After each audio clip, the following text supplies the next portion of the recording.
కార్యక్రమం ఎందుకంటే మేము ఈ కార్యక్రమం మొదలుపెట్టిన కానించి ఎందుకంటే పార్టీల్లో మేము అధికారంలో లేనప్పుడే ఈ 5 లక్షల రూపాయలు మా జనసేన పార్టీలో ఎవరైతే పనిచేస్తున్నారో ప్రమాదవశాత్తు చనిపోయిన వాళ్ళకి కుటుంబాలకి ఎంతో కొంత భరోసా ఇవ్వాలని చెప్పేసి ఎవరు భారతదేశంలోనే ఇప్పటి వరకు అధికారంలో లేకుండా వాళ్ళ కార్యకర్తలకి 5 లక్షల రూపాయల కుటుంబ భరోసాకి ఇచ్చే విధంగా మరి పవన్ కళ్యాణ్ గారు ఇది మరి అంకురార్పణ చేశారు.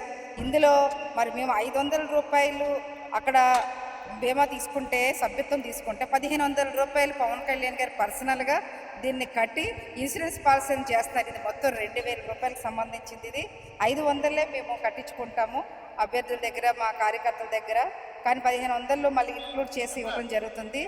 ఈ రోజున ఎందుకంటే గతంలో కూడా నేను కూడా ఒక స్టేట్ సెక్రటరీగా ఎన్నోసార్లు చెక్లు పంపిణీ చేసినప్పుడు వాళ్ళ స్పందన ఎట్లా ఉంటుందంటే, ఎందుకంటే చాలా పేదవాళ్ళు కరెంటు పని చేస్తూ కొడుకు చనిపోయినప్పుడు లేదా ప్రమాదశాత్తు చనిపోయినప్పుడు వాళ్ళ ఇంట్లో సిమెంట్ పనికి చనిపోయిన కుర్రోడు కూడా వాళ్ళ ఇంట్లో ఎలాంటి సౌకర్యాలు లేవు, కూరి గుడిసెలో కూడా వెళితే వాళ్ళ కన్నీళ్ళు వాళ్ళ స్పందన చూసి మాకే కన్నీళ్ళు ఆగలేదు. ఎందుకంటే ఈ 5 లక్షల రూపాయలు వాళ్ళ కుటుంబానికి ఎంతో ఆసరాగా ఉంటాయని చెప్పేసి పవన్ కళ్యాణ్ గారికి నేరుగా మేము కాళ్ళు పట్టుకుని మేము కృతజ్ఞత చెప్పామని చెప్పేసి మేము వెళ్ళినప్పుడు కూడా నియోజకవర్గాల్లో వాళ్ళంతా కూడా చెప్పిన విధానం, ఆ స్పందన మరి ఈ రోజున ఒకేసారి రాష్ట్ర వ్యాప్తంగా 11 కోట్ల రూపాయలు ఈ రోజున నాగేంద్ర బాబు గారితో సమక్షంలో ఆయన చేతుల మీదుగా మరి ఈ రోజున చెక్కులు పంపిణీ చేసాము. వారందరూ స్పందన కూడా అంతే. ఎందుకంటే భర్తలు కోల్పోయి కొడుకులు కోల్పోయి వాళ్ళంతా కొంతమంది అయితే ఎలాంటి ఆసరా లేకుండా చాలా బీదవాళ్ళు కూడా ఇక్కడ చాలామంది ఉన్నారు.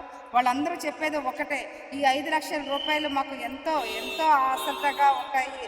ఇలాంటి కార్యక్రమం మీరు చేసినందుకు మీకు ఎప్పుడు సర్వదా కృతజ్ఞులుగా మేము ఉంటాము అని పవన్ కళ్యాణ్ గారి లిటరల్లీ కాళ్ళ మీద పడిపోయి ఈ రోజున కన్నీళ్లు పెట్టుకున్న దృశ్యాలు మనం చూసాము.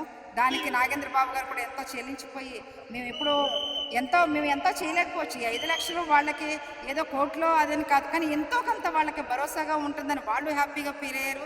మేము కూడా వాళ్ళకి ఎంతో కొంత అండగా ఉంటుందని చెప్పేసి మా పార్టీ నిర్ణయం, మా అధినేత, మా ప్రజా నేత మరి పవన్ కళ్యాణ్ గారు అందుకనే ముందుగా కార్యకర్తలను ఉద్దేశించి ఈ బీమా పెట్టారు.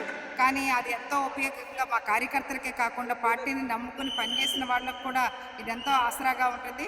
ఈరోజు ఇది రాష్ట్ర వ్యాప్తంగా 11 కోట్ల రూపాయలు జిల్లాల వారీగా ఇవ్వడం కన్నా ఇక్కడ ఒక చోట అందరినీ ఇలా కార్యక్రమం కింద పెట్టి వాళ్ళందరికీ ఒకసారిగా ఇవ్వాలి. ఎందుకంటే వాళ్ళు ఎంతో దుఃఖంతో ఎంతో అవసరాలతోటి ఉంటారు. ఈ జిల్లాల వారీగా మనం ఒక కార్యక్రమం పెట్టుకునే కంటే కూడా ఒక్క చోట చేర్చి వీళ్ళందరికీ ఇవ్వాలన్న మంచి ఉద్దేశంతో ఈ రోజున మరి ఇక్కడ చేయటం కూడా జరిగింది. అదే మేడం, ఈ రోజున సమకాలీన